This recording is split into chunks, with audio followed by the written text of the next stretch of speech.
Hi guys, and welcome to another episode of Living Life at Life U. I am your host, Dr. Veronica Garcia, and today I'm joined by a compatriota, an amazing friend, an awesome colleague, Dr. Cassandra Jimenez. Cassandra, welcome. Thank you so much for inviting me. Of course, absolutely. I'm so excited for you to be here. We went to school together. She has a very particular understanding and specialty within chiropractic neurology, functional neurology to be specific. But before we get into that, how did you even get into chiropractic? I got into chiropractic because I used to be an athlete. So I ran like 400 meters with hurdles when I was in college, and chiropractic just helped me a lot. So after debating between physical therapy or chiropractic, then I chose chiropractic.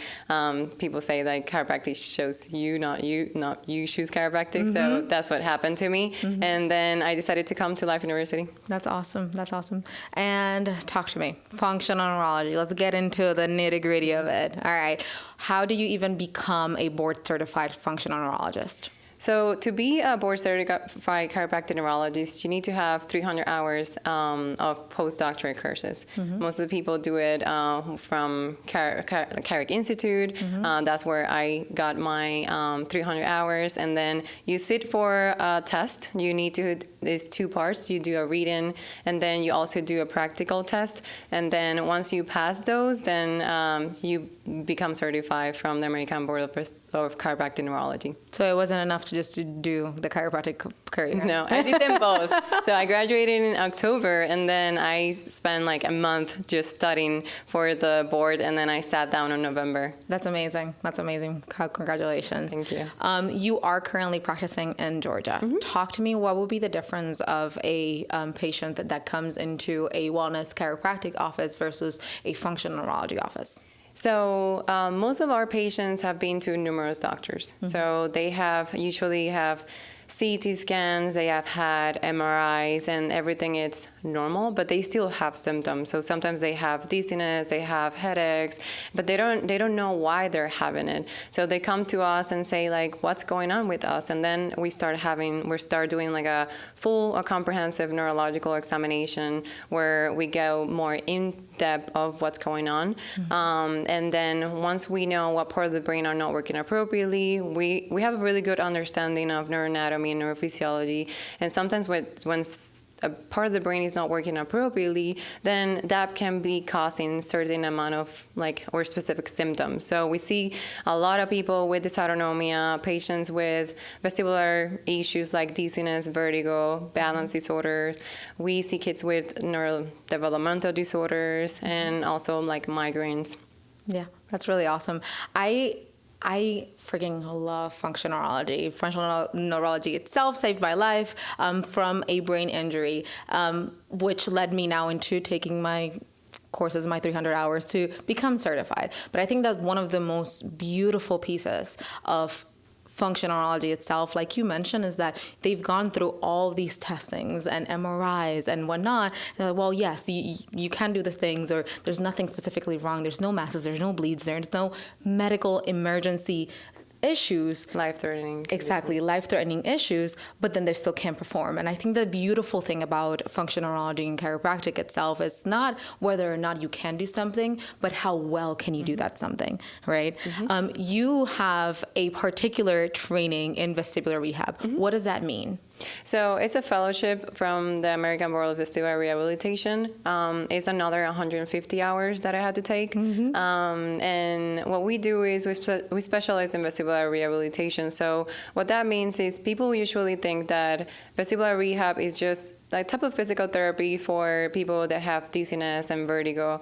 But after studying for numerous years, I know that there's more to that. So let's say, for example, some people think that it's just a periphery, so BPPV or Meniere's, but now we know that there's like a central consequence that can cause dizziness or vertigo as well. So there's certain structures in the brain, in the brainstem, that receive information from your inner ear, it receives information from your head or your neck or even your ankles or your muscles, even your TMJ, and then that specific part of the brain compares all that information that comes from the different parts and then say where you are in in space, I'm sorry.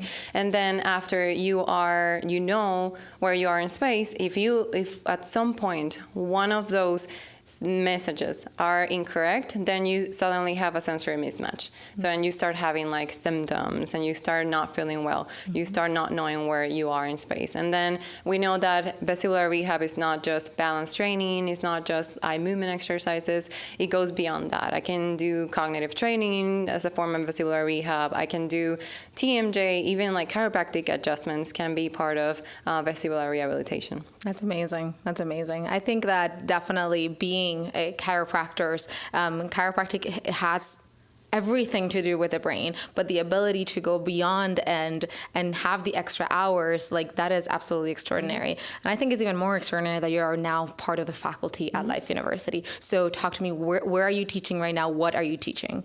So I'm an adjunct faculty. I work full-time in a clinic very close to here, and I work part-time. So people sometimes tell me like, how can you even do that? And it's just because I feel that being a part of faculty, I don't see it as a job. I see it like as a hobby. Like every time that I'm here, I'm like, I'm just having fun. So that's why I'm able to do it. Right now, I'm in the chiropractic science department. So I usually teach mobile 2, full spines 1, 3. But I'm also like all over the places. So this quarter, I'm actually teaching neurodiagnosis. Amazing. And I'm teaching PNS and CNS. So I'm super excited to share with my students about my clinical aspect, and then just like sharing my knowledge to them. That's amazing. Congratulations. And I think that if not you, then who? Quite honestly, it's beautiful to have another Latina teaching, and it's beautiful for them to receive that young training, right? Because when it happened, just 6 years ago, it's a little bit fresher. Not that, of course, a person that has all the wise 35 years of experience don't have, but I think it's really beautiful in the way that you can connect with the students. So that's pretty awesome. I'm glad that you see it as a hobby. Thank you so much. Before we leave, I understand that you added a piece to a book, to the concussion. What's the name? Concussion discussion? Yes, the concussion discussion book, please. Yeah, so that was thanks to Amy. I contributed to one of the chapters in the book, and Dr. Ellis, which gave me the opportunity to be part of the book. I discuss case report that we did we had success when we were in our clinic. And I go a little bit in depth of what vestibular rehabilitation, what's the vestibular system, and then we talk about this patient that came with headaches, dizziness, and it was a cyclist. And then they went to everywhere. He went to physical therapy, he went to other healthcare professionals, but nobody could help him. So we did a very in-depth chiropractic neurology examination, or comprehensive examination.